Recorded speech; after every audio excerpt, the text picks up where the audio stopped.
Every Friday, a stranger transferred $5,000 to me for 8 years. I never knew who the sender was. But one day, the police knocked on my door.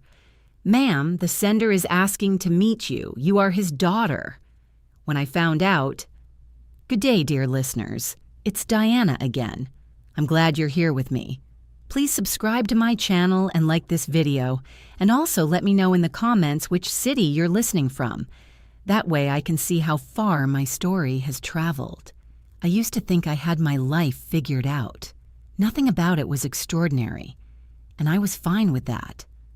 My name is Claire Mitchell, and for most of my 34 years, I lived quietly in a 2-bedroom apartment on the north side of Chicago, on a street lined with maple trees that turned a brilliant orange every October. I worked as a freelance graphic designer, mostly corporate branding and small business logos, which paid the bills and left me with enough time to take evening walks along the lakefront. I had a rescue cat named Biscuit, a reliable coffee maker, and a small circle of friends I'd known since college. My adoptive parents, Frank and Judy Mitchell, lived 40 minutes away in Evanston. Kind, steady people who had raised me with patience and love, never once making me feel like I was anything other than their daughter. I had been adopted at birth. That fact was never a secret in our household. Frank and Judy told me early, gently, the way you tell a child about something complicated but not shameful. I knew my biological mother had been young and alone and unable to care for me. I didn't know who my biological father was. Neither, they said, did the adoption agency. For a long time, I didn't think about it much. I had a family. That was enough. The transfers started on a Friday in September, 8 years before any of this came apart. I remember it clearly because I had just gotten home from a meeting with a client who'd rejected my 4th round of revisions and refused to pay the agreed-upon deposit. I was sitting at my kitchen table with a glass of cheap red wine, checking my bank account with the grim focus of someone doing arithmetic they don't want to do, when I saw it. A deposit of $5,000. No sender name. Only a reference number and the notation private transfer. I assumed it was a mistake. I called my bank the next morning. They confirmed the deposit was intentional and directed correctly to my account, but they could not tell me who had sent it. I asked if I should return it. The representative told me that without a formal claim from the sender, there was nothing to return. I filed a note with the bank, checked my account every day for 2 weeks, and waited for someone to come asking for it back. No one did. The second transfer came exactly 1 week later. Same amount, same day, same anonymous notation. By the third transfer, I had stopped calling the bank. By the 6th, I had stopped trying to explain it away. And somewhere around the 3rd month, I had done something I was not entirely proud of. I had simply accepted it as part of my life. The money arrived every Friday like a quiet, reliable fact, and over 8 years it reshaped everything. I paid off my student loans, built savings for the first time, moved to a better apartment, bought a real health insurance plan instead of the catastrophic-only coverage I had carried in my 20s. I never spent it frivolously. I told no one about it, not even my parents. Some part of me believed that speaking about it would break the spell or bring consequences I wasn't equipped to face. I had built small walls of rationalization around the whole thing. Maybe it was a trust fund I didn't know about. Maybe some distant relative had died, and this was an annuity. Maybe there had been an administrative error at a financial institution that would somehow never be corrected. I knew these explanations were flimsy. I chose them anyway because the alternative, that a specific, deliberate person was choosing to send me $5,000 every single Friday and had been doing so for years without ever identifying themselves, was something I could not sit comfortably with. And then, on a Thursday morning in March, 8 years after the first transfer, someone knocked on my door. I was at my desk editing a logo file when I heard it. 3 firm knocks, evenly spaced. The kind of knock that is not a neighbor asking about a package. I looked through the peephole and saw 2 people in dark coats standing in the hallway, a man and a woman. The woman was holding what looked like a badge. I opened the door. "Ms. Claire Mitchell?" the man said. His voice was measured, professional. "Yes. I'm Detective Reyes, Chicago PD. This is my partner, Detective Walsh." He paused. "We're not here because of anything you've done, but we've been contacted by a third party who asked us to facilitate a communication." Another pause, careful and deliberate. "The individual who has been sending you weekly transfers for the past 8 years has made a formal request to meet you. He has authorized us to tell you one thing." He looked at me steadily. "He says you are his daughter." I remember the exact quality of the silence that followed. I remember the way Biscuit walked across the floor behind me and sat down at my feet. I remember thinking, absurdly, that I had left my coffee on the counter and it was going to go cold. And then I remember the floor feeling very far away. They asked if I wanted to sit down. I said no. Then I sat down anyway on the edge of the couch, with my hands pressed flat against my knees, as if I needed to feel something solid. Detective Reyes and Detective Walsh came in and took seats across from me. They explained carefully and without drama that they were acting as intermediaries at the official request of a man named Robert Hargrove, a 67-year-old businessman based in Boston, Massachusetts. He had contacted Chicago PD through his attorney, requesting that they locate me and deliver his message in person, in a formal and verifiable way. He had not wanted to show up unannounced. He had not wanted to send a letter that might be dismissed. He had, apparently, thought about how to do this for a long time. "Does the name mean anything to you?" Detective Walsh asked. "No," I said. "Nothing." They told me he was not a suspect in any investigation. They were there strictly as a courtesy, fulfilling an unusual but not illegal request. They gave me a sealed envelope. Inside was a handwritten letter and a business card for an attorney named Gerald Foss with a Boston address. They told me I was under no obligation to respond. Then they left. I sat with the envelope in my lap for 20 minutes before I opened it. The letter was short. Robert Hargrove wrote that he had learned of my existence 8 years earlier through a private investigator he had hired to trace a woman named Susan Yates, my biological mother, with whom he had had a relationship in 1990. He had not known she was pregnant. He had not known she had given a child up for adoption. When he found out through documents the investigator uncovered, I was already 26 years old and living alone in Chicago on a designer's income, and he made a decision. He would support me anonymously until he found the courage to contact me directly.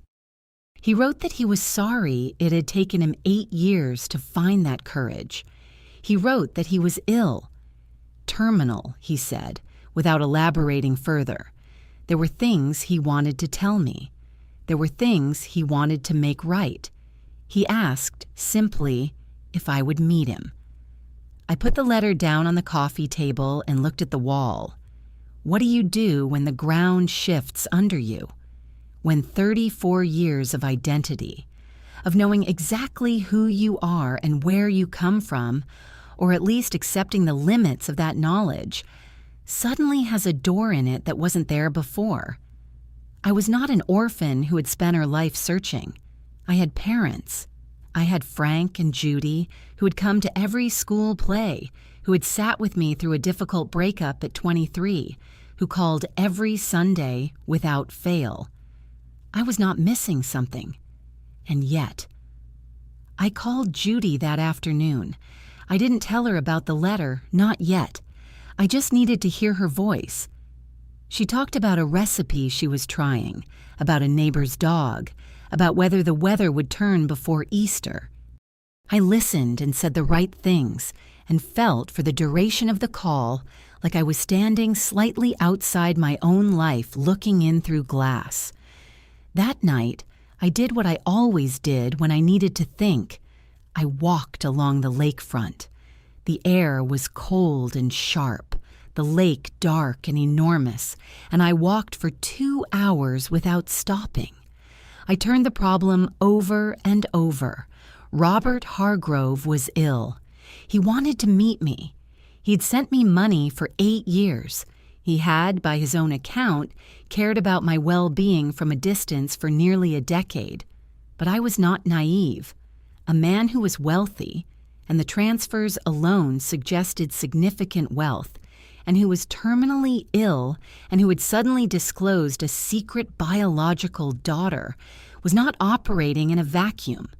There would be other people in his life, a wife, perhaps, children, an estate, interests that would not be served by my existence becoming formally known, and that was when the fear arrived. Not the soft, disorienting fear of the afternoon, but something harder and colder. A practical fear, the kind that makes you careful. I decided, walking along that dark water, that I would not simply respond to the letter and walk into whatever room Robert Hargrove's attorney had prepared. I would meet him, yes, but first I would understand exactly what I was walking into. My first plan was simple. Research. I needed to know who Robert Hargrove was. I needed to know who surrounded him. I needed to know, before I took a single visible step, what the landscape looked like. I went home, opened my laptop, and began to dig. Robert Hargrove was not difficult to find. He had spent 30 years building a mid-sized commercial real estate company called Hargrove Capital Group, headquartered in Boston's financial district. The company managed properties across 6 states. His name appeared in industry publications, in charitable donation announcements, in the guest lists of fundraising galas, photographed for glossy Boston magazines. He was, by any visible measure, a man of standing, not spectacularly wealthy, but durably, solidly so. The kind of wealthy that doesn't make headlines. He had a wife, Patricia Hargrove, née Calloway, 63, a former interior designer who now sat on the boards of 2 Boston arts organizations. Their wedding announcement from 1985 was archived in the Boston Globe's digital records. They had 2 children, a daughter, Meredith, 35, who worked in marketing in New York, and a son, Daniel, 38, who held a senior position at Hargrove Capital Group. I stared at Daniel Hargrove's LinkedIn photo for a long time. He had his father's jaw, I thought, and then caught myself, because that was exactly the kind of thought I could not afford to indulge yet. What I found next took me longer, because it was buried.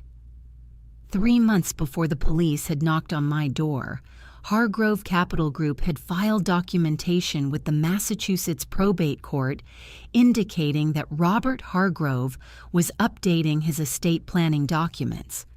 The filing itself was routine and publicly available. People update their wills constantly. But attached to a subsequent motion was a letter from an attorney named Leonard Price, representing Patricia and Daniel Hargrove, formally objecting to any modifications to the estate that had not been reviewed by all current beneficiaries. The motion had been filed 6 weeks ago. That meant that Patricia and Daniel had known about me, or at least suspected that something was changing, before the police had ever knocked on my door. They had moved legally, and they had moved fast. I printed everything and put it in a folder. Then I called Gerald Foss, Robert's attorney in Boston. He answered on the second ring, as if he had been waiting. I told him I had received the letter. I told him I was considering a meeting. And then I asked him, directly, whether Robert's estate documents had been updated to include me. There was a brief pause. "Ms. Mitchell, that's a sensitive question for a first call." "I understand," I said, "but I've done some research. I know about the probate court motion filed by Leonard Price on behalf of Robert's wife and son. So I think we're past the point of gentle introductions." Another pause, longer this time. When Foss spoke again, his voice had shifted. It was the voice of a man recalculating. "Robert has not yet finalized any changes," he said carefully. "But yes, he intends to acknowledge you formally and to provide for you in his estate. His wife and son became aware of this intention approximately 4 months ago. Their attorney has been active in trying to prevent any such changes." "How active?" "Active enough that I would advise you to document your communications carefully going forward." I asked what that meant. He told me that in cases like this, a previously unknown heir entering the picture, it was not uncommon for existing beneficiaries to attempt to challenge the heir's legitimacy, to gather information that could be used in court, to make contact with the heir in ways that were not always straightforward. "Has anyone made contact with me?" I asked. "Not that I'm aware of, but Ms. Mitchell—" He paused again. "I received a call 2 days ago from someone who identified themselves as a journalist, asking about Robert's family history. It was not a journalist." I felt something cold settle across my shoulders. "How do you know?" "Because I called the publication they claim to work for. No one by that name works there." "So?" They were already looking at me. Before I had responded to the letter, before I had taken a single formal step, Patricia and Daniel Hargrove had someone making inquiries, probably trying to find something that could be used to contest a DNA claim, or something that could embarrass me, or simply gathering the shape of my life so they could decide how best to manage me. I thanked Foss and told him I would be in touch within 48 hours. Then I sat at my desk and thought about the word manage. That evening, I drove to Evanston and told Frank and Judy everything. All of it. The transfers, the letter, the research, the call with Foss. Judy cried briefly and then squared her shoulders in the way she always did when something difficult needed to be handled. Frank was quiet for a long moment before he said, "You need a lawyer, Claire. Your own lawyer, not his." He was right. The next morning, I called a woman named Diana Park, a Chicago attorney who specialized in probate and family law, and who had been recommended by a colleague years ago. I had never expected to need her. I called and made an appointment, and I drove downtown and walked into her office on the 14th floor of a building on Michigan Avenue with my folder of printed documents and a very clear sense that whatever had been set in motion could not be stopped now. Diana Park listened without interrupting. When I finished, she looked at me steadily. "They've been investigating you," she said. "That means they're afraid. People who aren't afraid don't investigate." That was the first moment I felt something other than fear. Diana Park moved quickly. Within 5 days of our first meeting, she had filed a formal notice of representation with the Massachusetts Probate Court, establishing that I, Claire Mitchell, was represented by counsel in any proceedings related to the estate of Robert Hargrove. She had also arranged, through Gerald Foss, for a DNA test, a sample from Robert coordinated through his physician in Boston, and a sample from me taken at a clinic in Chicago. The results would take 10 to 14 days. In the meantime, Diana advised me to keep my regular routine. Go to work, walk the lake, feed Biscuit, give nothing away. I tried. On the 7th day after Diana filed the notice, my phone rang at 7 in the morning. The number was a Boston area code I didn't recognize. I answered. "Ms. Mitchell, The voice was a man's, smooth, calibrated, with the particular confidence of someone who was accustomed to people listening. My name is Leonard Price. I'm an attorney representing the Hargrove family. I was hoping we might speak informally. I had been waiting for this. Diana had warned me it might happen. I think all our communications should go through my attorney, I said. Diana Park in Chicago. Of course, Price said without missing a beat. But this is less a legal matter than a human one. I think you'd want to hear what I have to say before things become adversarial. What things? Ms. Mitchell. His tone shifted slightly, not threatening yet, but approaching it the way a car slows before a turn. Robert Hargrove is a dying man. His judgment, frankly, has been affected by his illness. His family is concerned that individuals may attempt to take advantage of his condition to extract financial benefit. We are going to be very thorough in examining any claims made against this estate. I'm not making a claim, I said. I received a letter. I responded. We've looked into your finances, he said, and let that sit for a moment. The anonymous transfers, 8 years of them. A competent attorney could argue that you've been in a financially dependent relationship with a vulnerable elderly man without his family's knowledge. That paints an uncomfortable picture. I felt my pulse spike, but I kept my voice flat. Contact my attorney, I said. Don't call this number again. I hung up and immediately called Diana. She was not alarmed. She was, if anything, satisfied. He just told you everything, she said. He told you they have financial documentation of the transfers, which means they've been monitoring accounts or have access to Robert's records. He told you their legal strategy, and he told you they're scared enough to make a move this early. She paused. Don't engage with him again. Let them swing. 2 days later, a man I had never seen before was parked outside my building at 6 a.m. I noticed him because I noticed everything now. I had started noticing everything. He was there again at 7.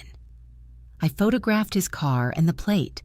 Diana forwarded it to a private investigator she worked with regularly. The plate came back registered to a company in Delaware with no listed principals, a shell.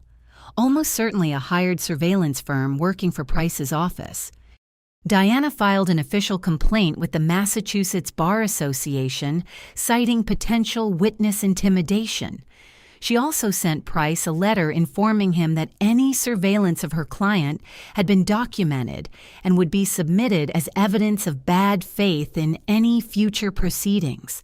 The car did not come back, but 3 days later, I received an email to my professional design email address, which was public from an account I didn't recognize, with the subject line, "Before you make a mistake."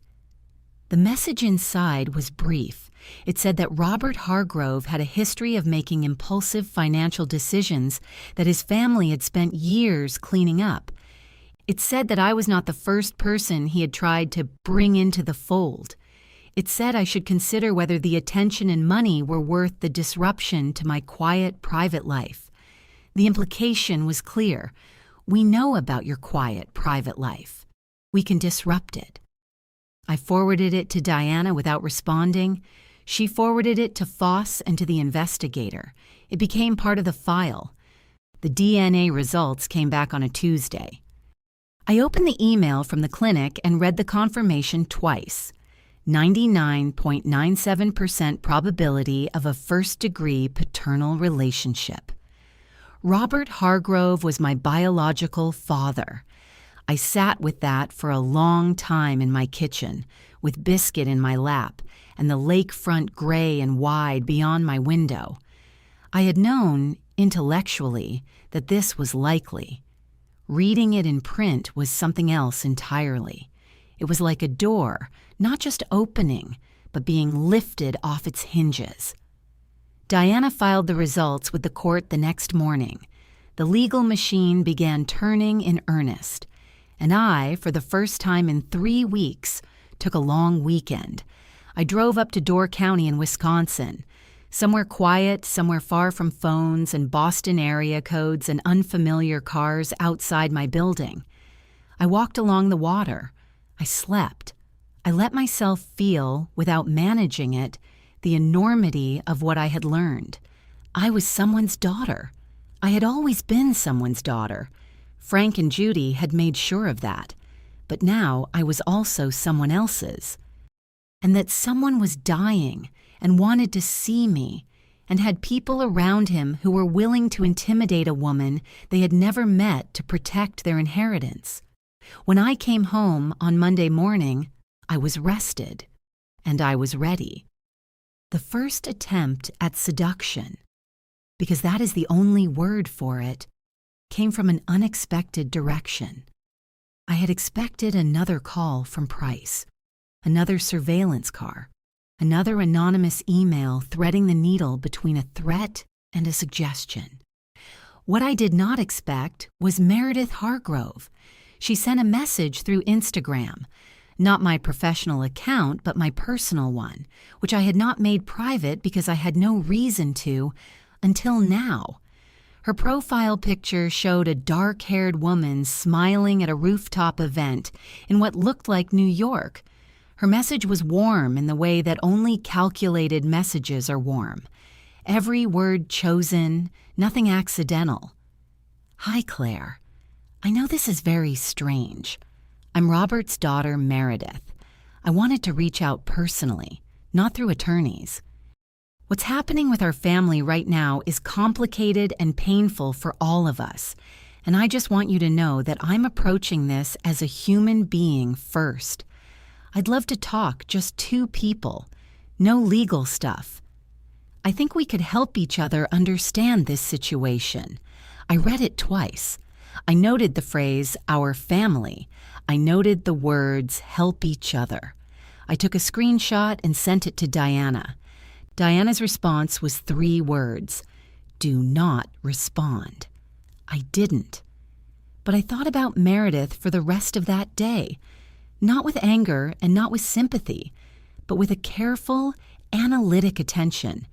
She'd been sent, or had volunteered, to do something her father and Price could not: make human contact, establish rapport, position herself as the reasonable sibling while Daniel played the harder role behind the scenes. If I responded, I would be giving them information. If I warmed to her, I would be giving them leverage. And so I sat with the message unread and said nothing. What I did instead was reach out to the people who actually knew me. My college friend Nadia Okonkwo had been my closest friend since sophomore year at Northwestern. She was a social worker now, living in Logan Square with her husband and their 2 daughters, and she had a particular gift for cutting through complexity to the thing that actually mattered. I called her on a Wednesday night and told her everything, and I mean everything, from the first transfer 8 years ago to the DNA results to Meredith's Instagram message. There was a long silence on the other end. You've been carrying this alone for 8 years, Nadia said finally. The transfers, yes. Why didn't you tell me? I didn't know what to say. Another silence, softer. Claire, you should have said, Nadia, something strange is happening and I don't know what to do. That's all. That's enough. We talked for 3 hours. Nadia did not tell me what to do. That wasn't what I needed. What I needed was to say everything out loud to someone who loved me and would not flinch, and Nadia gave me that. By the end of the call, I felt something loosen in my chest that had been locked there for weeks. She came over the following Saturday with coffee and pastries from a bakery on Milwaukee Avenue, and she sat at my kitchen table and helped me organize the file of documents Diana had been building. She didn't have legal training, but she had sharp eyes and a good memory, and she caught 2 things I had overlooked. In the public filings from the probate court, Price had listed Daniel Hargrove as co-petitioner on the motion to freeze estate changes, which meant Daniel had a formal legal stake in blocking my recognition, not just a personal one. And in an industry article from 18 months ago, Hargrove Capital Group had been described as having recently restructured its ownership structure, with Daniel named as majority operational shareholder.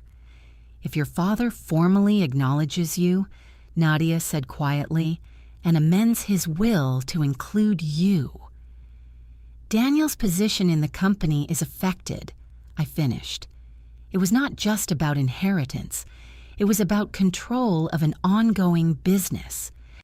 That changed the scale of what Daniel stood to lose, and therefore the scale of what he was willing to do to stop me. I went back to Diana on Monday with these findings.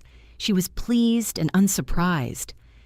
"This is why they're not playing nicely," she said. "It's not sentimental, it's business."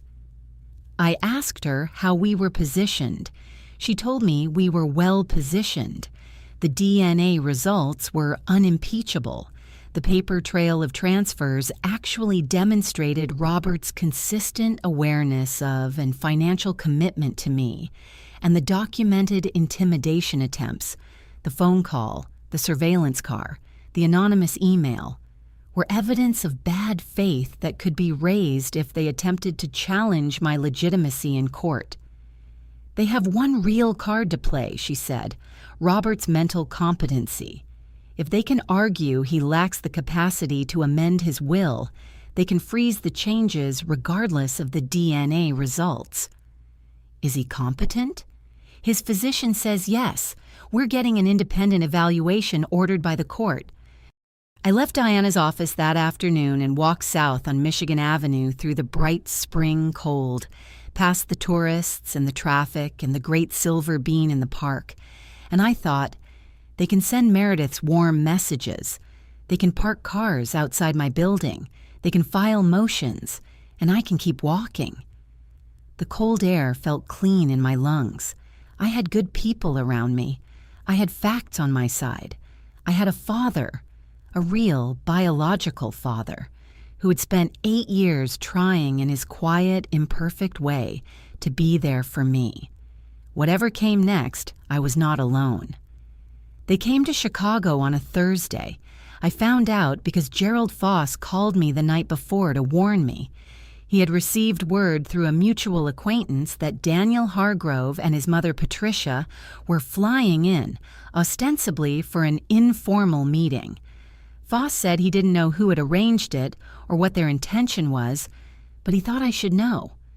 I called Diana immediately. She said, "If they contact you directly, you do not meet with them without me present, period." They contacted me the next morning. Not through an attorney, not through Instagram. Patricia Hargrove called my personal cell phone number, which I had never given to anyone associated with the Hargrove family. I don't know how she got it. That alone told me something. Her voice was refined, measured, and practiced. She introduced herself with a kind of gracious formality, as if we were two people who had simply not yet been properly introduced at a party. "Claire," she said, "I want to apologize for the way this situation has unfolded. Leonard Price can be overzealous, and I understand that some of his methods may have felt aggressive. That was never my intention. I am Robert's wife of 40 years, and I think, woman to woman, we should be able to speak honestly." I said nothing. I let her continue. "I would very much like to meet with you," she said. "Just a conversation. Daniel is with me. We're at the Waldorf on Gold Coast. We're not here to threaten you or argue about legal things. We simply want you to understand the full picture of our family before you make decisions that could harm everyone, including yourself." "I'll need to consult my attorney," I said. "Of course." A slight warmth in her voice, as if I had said the right thing. "We could meet tomorrow, perhaps somewhere public, if you'd be more comfortable." We're not your enemies, Claire. We're not your enemies. The sentence hung in the air like a thing designed to be disbelieved. I called Diana. She was not happy about it, but she agreed that refusing to meet at all risked looking evasive in a future court context. She would accompany me. We would choose the location. The meeting would be documented. We met at a restaurant in River North, a weekday lunch, a quiet table near the windows. Diana and I arrived first. Patricia and Daniel arrived together 5 minutes later. Patricia Hargrove was small and carefully assembled. Silver hair, pearl earrings, the posture of a woman who had spent decades in rooms where posture mattered. Daniel was tall, broad-shouldered, and controlled in the way of a man who had learned to control himself only through significant effort.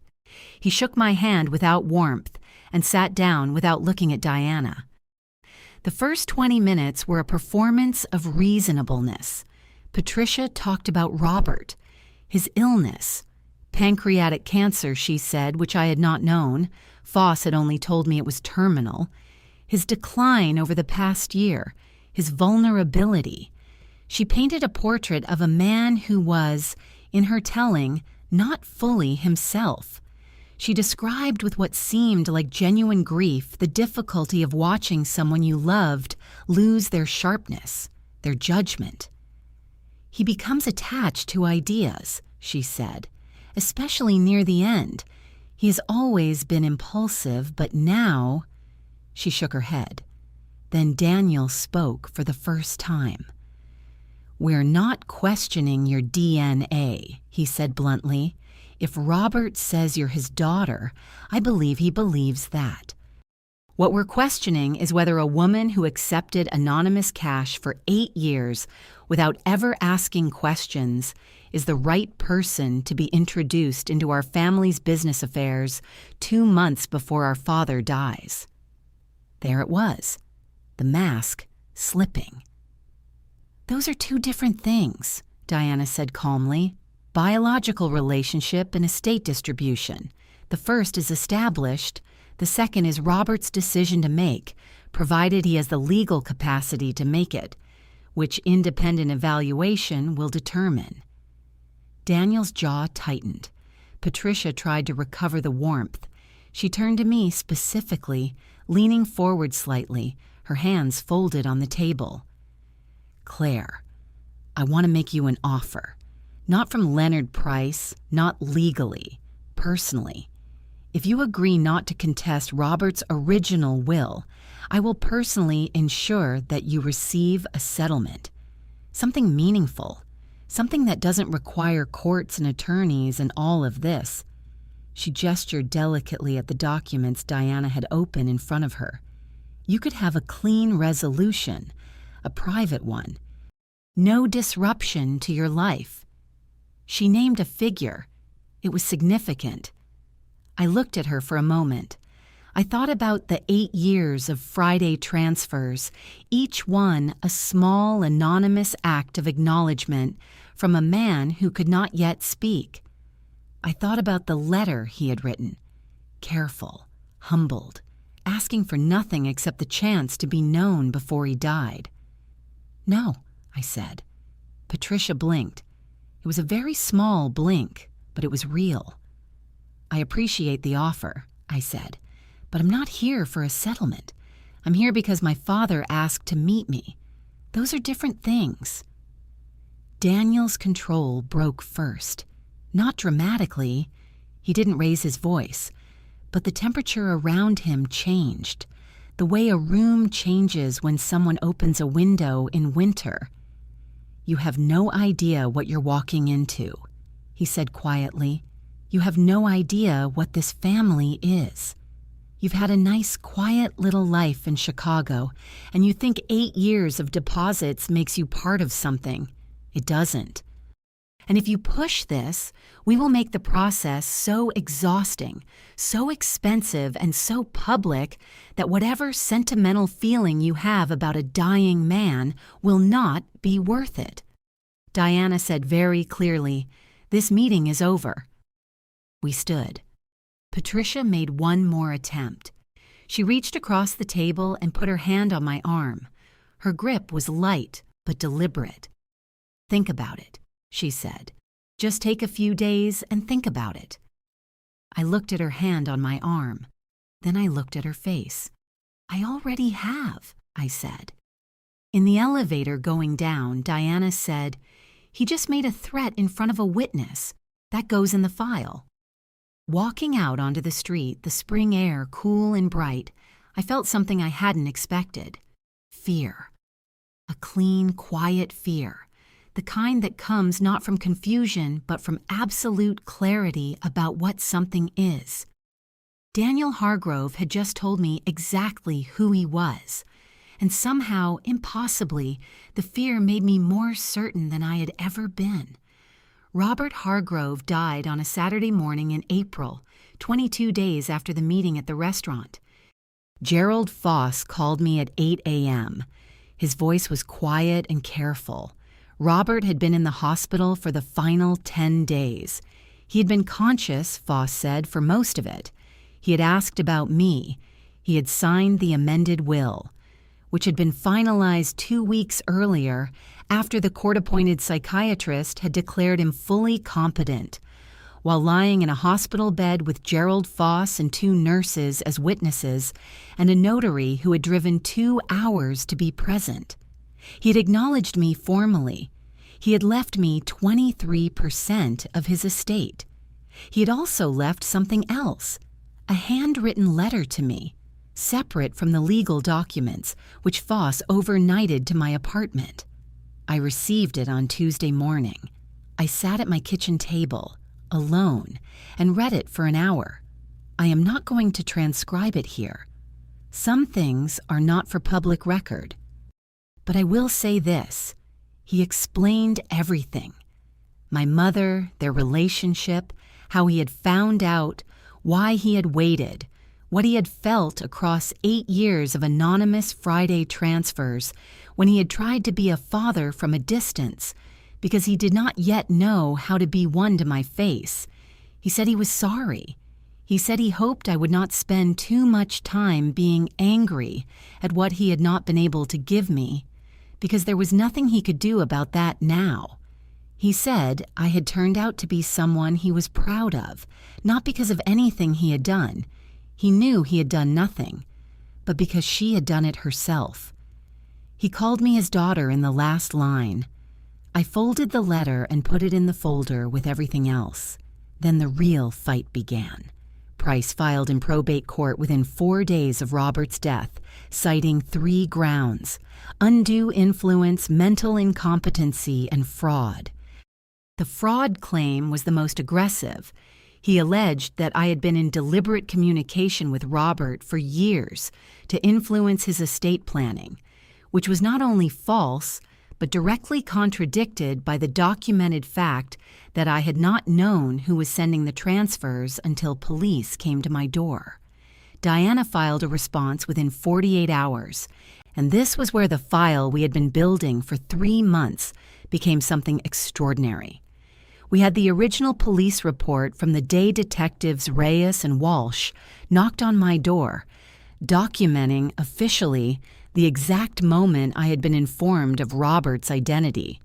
We had my bank records showing that for 8 years I had made no outgoing wire transfers, no cash withdrawals consistent with any form of kickback, and had filed the original unknown deposit report with my bank in the very first week. We had the anonymous email, the surveillance car's plate documentation, Price's recorded phone call. Diana had advised me to begin recording all calls the day after Price first contacted me, which was legal in Illinois as a single-party state. We had the transcript of the restaurant meeting, including Daniel's explicit threat, documented by Diana and corroborated by the restaurant's security footage, which Diana had subpoenaed. But the decisive piece was one we had found only recently through Robert's physician. Dr. Amanda Chu, Robert's oncologist at Massachusetts General, had maintained detailed clinical notes for the duration of his illness. Among those notes which the court obtained under a medical records subpoena, were entries from 14 months ago, well before I had ever been contacted, documenting conversations between Robert and Dr. Chu about his biological daughter in Chicago. He had talked about me to his doctor for over a year. He had expressed in those clinical notes his fear that his family would contest any changes he made. He had asked Dr. Chu whether she would be willing to serve as a witness to his mental clarity. She had said yes. Dr. Chu testified by video from Boston. She was precise, professional, and unequivocal.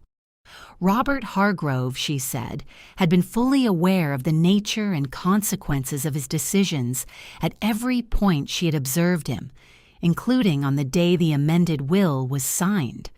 She had been present. She had watched him read every page. He had asked questions. He had made revisions. He had signed his name with the deliberateness of a man who knew exactly what he was doing. Patricia and Daniel's side cross-examined her for 40 minutes. They accomplished nothing. The hearing was in Boston. I flew out with Diana on a Tuesday morning, and I sat at the table in the probate courtroom and looked at Patricia across the room. She sat very straight, as always, but her hands, I noticed, were not folded. They were pressed flat against her thighs, the way mine had been the day the detectives had stood at my door. Daniel was beside her. And Daniel, for the first time since I had seen him in that restaurant, did not look controlled. He looked like a man watching water rise. Price made his arguments.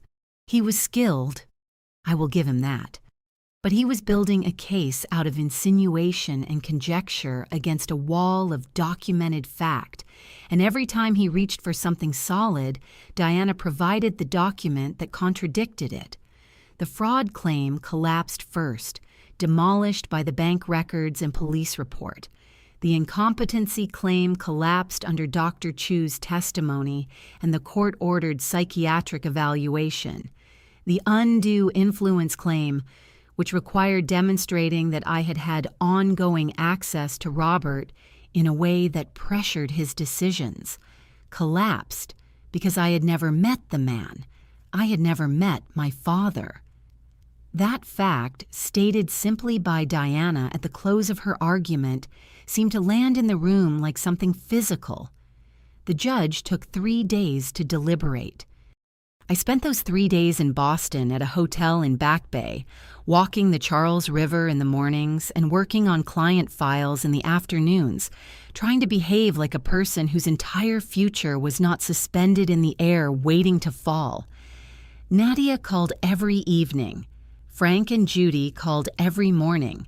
Diana called when there was something to report. On the third day, at 4:17 in the afternoon, Diana called. "Claire," she said. I knew from the sound of her voice before she said another word. The judge ruled in my favor on every count. The amended will was upheld. My acknowledgement as Robert Hargrove's biological daughter was entered into the legal record. The estate would be distributed as Robert had directed. Meredith and Daniel retained their portions. Substantially, they were not left with nothing. But 23% went to me, along with a separate personal bequest that Robert had designated specifically for me outside of the standard estate division.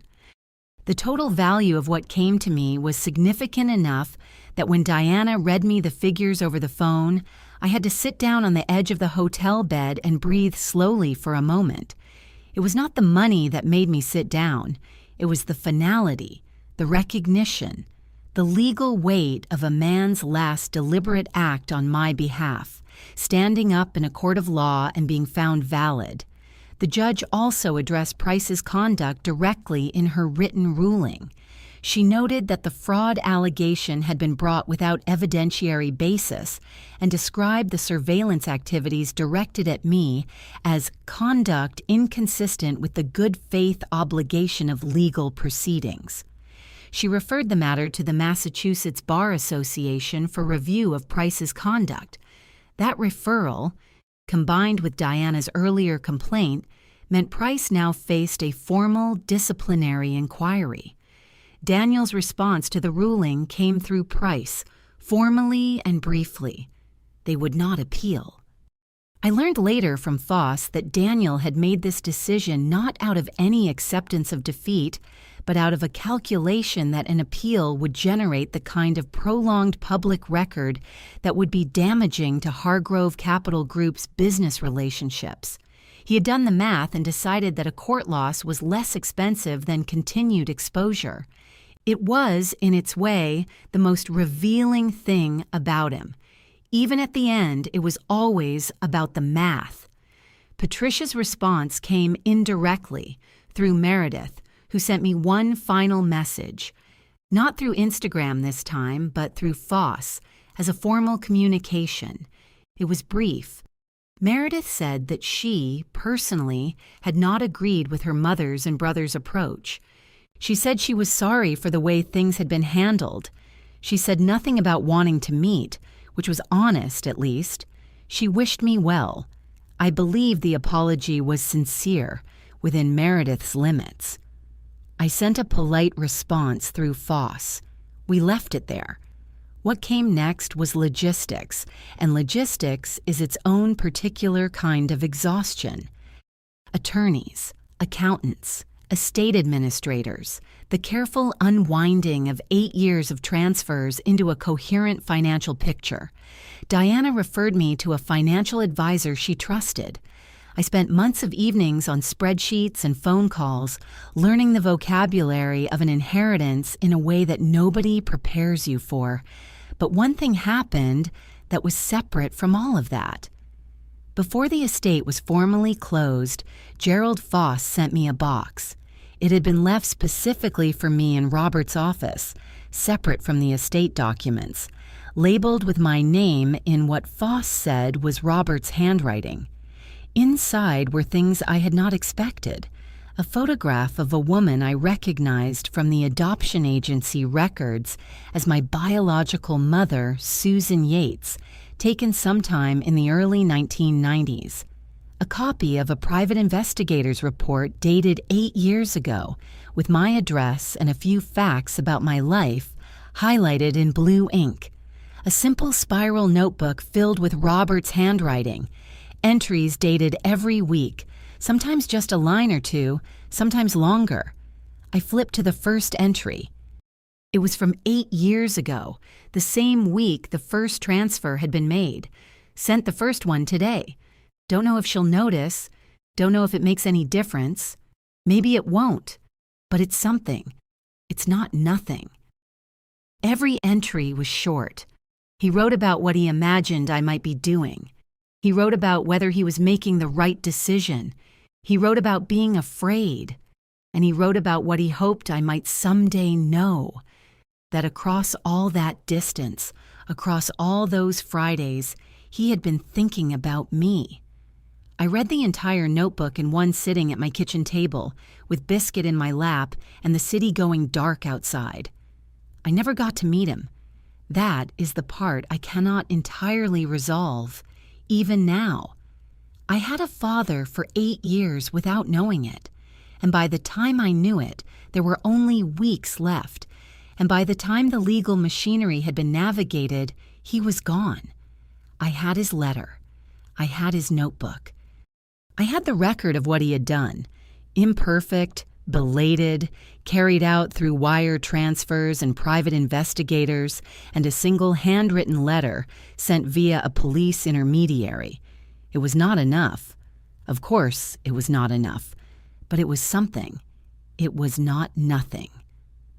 Diana and I had dinner in Chicago, a week after everything was finally settled.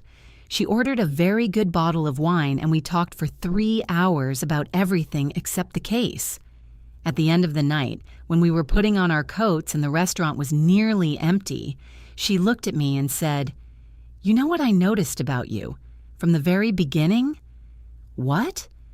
"You were scared the whole time," she said, "but you were never confused about what the right thing was."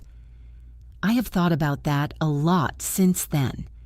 A year passed, then another, and I began to understand what it meant to build a life that is genuinely yours. I stayed in Chicago.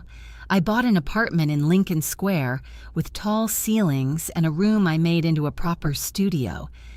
I expanded my design work, eventually hiring 2 other designers, and the work became more interesting when it stopped being about survival and became about choice. I set up a small scholarship fund at Northwestern, tuition grants for first-generation design students, quietly, without fanfare.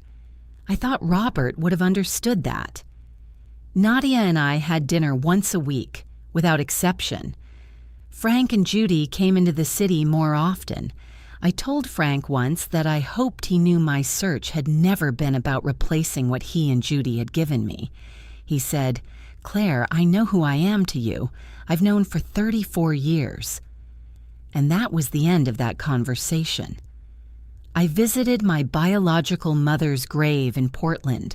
Susan Yates had died in 2019. The grave was simple. I stood there for a long time, then went home. I did not need her to have been anything other than what she was.